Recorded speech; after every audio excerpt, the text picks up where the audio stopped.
Armenia's health authorities have reported that a record 57 people have died in the last 24 hours due to COVID-19. This comes as Armenia is seeing a fourth wave of the pandemic, with record rates in new cases and deaths. On October 26th, 1,517 new cases of COVID-19 were confirmed, along with 1,050 recoveries. Since the beginning of the coronavirus pandemic, 6,112 people in total have died of COVID-19 in Armenia. This surge in cases and deaths has prompted the government to consider greater restrictions to curb the spread of the virus, such as extending school holidays by a week and moving university classes to distance learning formats. Last week, Norway's foreign ministry announced that it will donate 620,000 doses of the Moderna coronavirus vaccine to Armenia. However, along with purchases of vaccine batches made by Armenian health authorities and other vaccine donations, Armenia's vaccination rate remains low. So far, 466,000 people have been inoculated with at least one dose, with 210,000 people fully vaccinated. Last week, the daily vaccination rate was more than 10,000, an improvement compared to previous months. Despite this, Armenia has a low vaccination rate, with 7.1% fully vaccinated and just over 15% with one dose, according to Oxford University's Our World in Data report.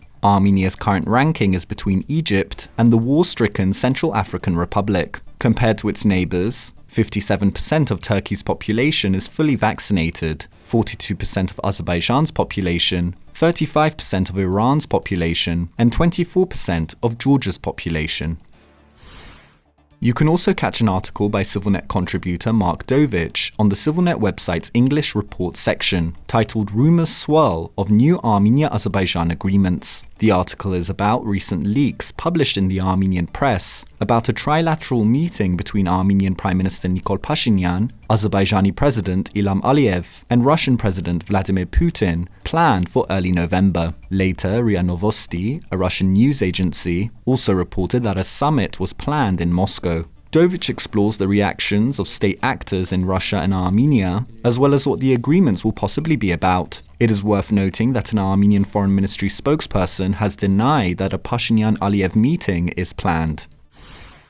And in the Armenian parliament today, the issue of border demarcation between Armenia and Azerbaijan was discussed in a closed sitting. Opposition factions in parliament too had requested a discussion on the situation in the southern region of Syunik, which now has an extensive borderline with Azerbaijan. During the session, reports about the border situation were relayed by Kamo Kochuns, the first deputy chief of the General Staff of the Armed Forces, and Arman Maralchyan, the commander of the border troops of the National Security Service.